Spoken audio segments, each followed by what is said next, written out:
Hey, it's Andre from RAC, and you're watching A-Sides with Jon Chattman. This sound, I want it to surround me. Play it loud, play it loud, play it loudly. A-sides, around we go. A-sides, press play on life and here we go.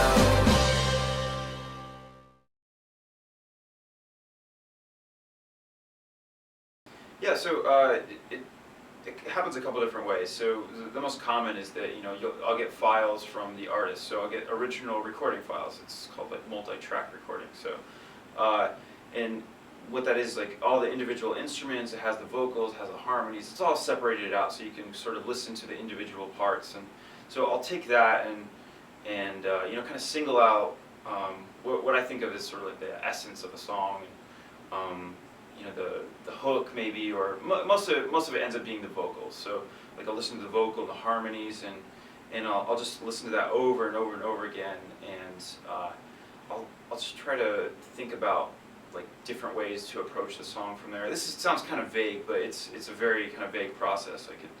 But these are the most common things. So when I'm listening to this over and over again, I kind of lose sight of the original song.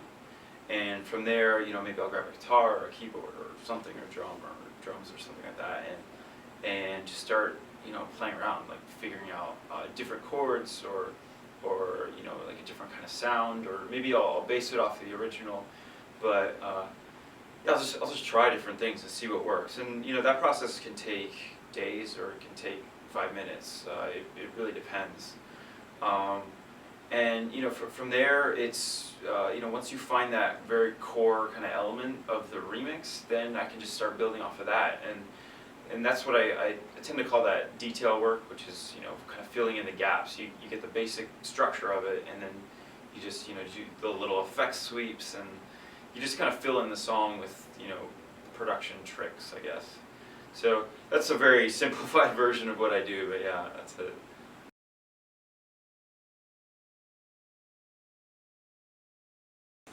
Yeah, when I did the remix for the Shins, it was actually my first remix ever in 2007, and I think I got that job because nobody had ever asked them, at least to my knowledge. I don't know. I've never actually asked them that, but I'm assuming that nobody even thought about remixing the Shins because it just wasn't, like you said, it wasn't like that type of band, and that was my idea for remixing, was to do remixes that weren't the typical thing. It was just try to do something different or interesting, like that wasn't focused on the dance floor. It was just kind of like I think I just happened to be the first person, and funny enough, yeah, Broken Bells came up a few years later, but it was just this kind of lucky situation where I literally called up their manager. I was in college. I was like, hey, I'm a remixer. Can I remix your band? And they said yes. So it ended up working out. But yeah, lucky situation.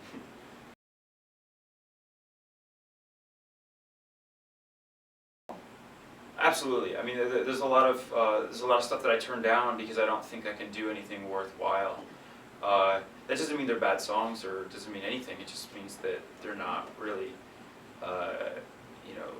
catered to. It's hard to explain that. It's sort of a sense that I get when I listen to a song, that it doesn't feel malleable, or maybe like the original is just so incredibly strong that you can't change anything, and then what's the point? If you can't change it enough that it's a remix, then why do it? And there's other situations where maybe a song stylistically isn't really suited to what I do, so maybe it doesn't make sense. I don't know if I can give you like any specific examples, but it happens pretty frequently. There's not everything is remixable. Not everything should be remixed. Track? It's a different set of challenges, and I think of it as sort of a different starting point. So with remixes, you're building off of something that most of the time is the band's best song, or best song off their new album, or something like that. And so you have a pretty strong starting point, which actually makes my job pretty easy, because like, well, the hook is there, people already like it, you know, at least the label already likes it, and the band likes it, and it already went through this whole process to get to me. So that, you know, that's easy. All I have to do is, you know, change some chords and, you know, kind of change the vibe of the song, and I can kind of get away with a lot. With original work, you're starting really from scratch, so you have to sort of see into the future somehow, and, you know, build something that hopefully another singer can come in and develop a great song out of. And it's a lengthier process, because you know, there's a lot of trial and error, and a lot of songs just don't work. Which you know, with the remix process, the original band already went through that, so it's sort of, with remixes you kind of skip a step for me. Again, that's kind of oversimplifying it, but that's basically how it works. Funny enough, I actually have done one before, and I'm doing another one in December, so yes. What film? Are you allowed to say? Or I actually can't yet, but I am working on it, and I don't think that really needs to be a secret or anything like that, but it's yeah, I'm really excited. I'm a big fan of film, and something that I think has influenced my music quite a bit, and I'm a big fan of writing for film, and creating, you know, kind of taking a back seat to, well, just taking a back seat in music, you know, where it's sort of, it's there to support something bigger, you know. Yeah, it's, you know, a lot of people, when they watch a film, they don't even notice the music, or they only notice it in certain sections, but, you know, there's music happening most of the time, and it's there, even if it's just a very basic layer, you know, like just a slow drone or something like that. But it creates atmosphere, and, you know, when you take that out of the equation, you're like, wow, that feels awkward, you know. So I think music has a huge part in film, and I'm really stoked to be a part of that.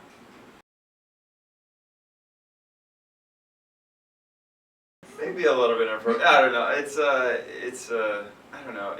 The name is actually kind of an interesting thing for me, because I think it informs a lot about this project. Whereas I started this project with the intention of creating this group of remixers that would work kind of on the label, so kind of on the industry side of things. You know, working with labels and artists, and kind of behind the scenes. And it just never worked out that way. And nothing that I've ever done really works out in the way that I intended it to. So yeah, it's kind of been an interesting you know, ride, like, especially as I move into original music. Like, remix artist collective makes no sense at all, even less sense, you know, once I do that. And you know, I even thought about changing it at one point, and it was I don't know, it's just one of those things where it sort of followed me, and I wish I could kind of change it, but it's stuck now. And I don't know, like, there's companies that have the same name and stuff like that. It's just, it's not the best name, but it's sort of just become my project, and it follows me everywhere, so I'm just going to stick with it for now.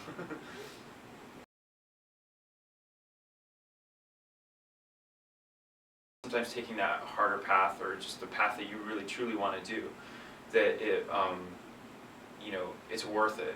It's worth all the trouble. And another thing, you know, kind of tied into that is, you know, musically, when I think that the same thing applies, where the music that I'm writing is truly a reflection of my own taste and what I really like. And granted, I could jump on a million bandwagons and you know, try to make a buck, or, you know, try to, you know, tour the world playing, you know, dubstep or something like that. But that's just not who I am. That's not what I want to do. And I hope his, you know, your 11-year-old could apply that in some other way, whatever, you know, he ends up wanting to do.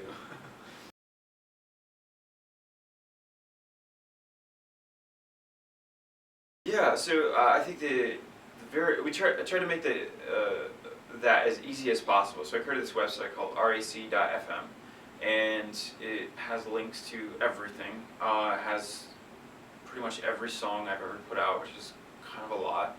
I even have playlists so you can like ease into it, so it's not like too difficult. This is like 11 hours of music, you know, you can't just, you know, like it's a lot. So I try to, you know, I order it by time. You can go in, you know, just, you know, you can play the hits, or you can dive deeper into like some of the more B-side kind of stuff. And yeah, so rec.fm is the best way.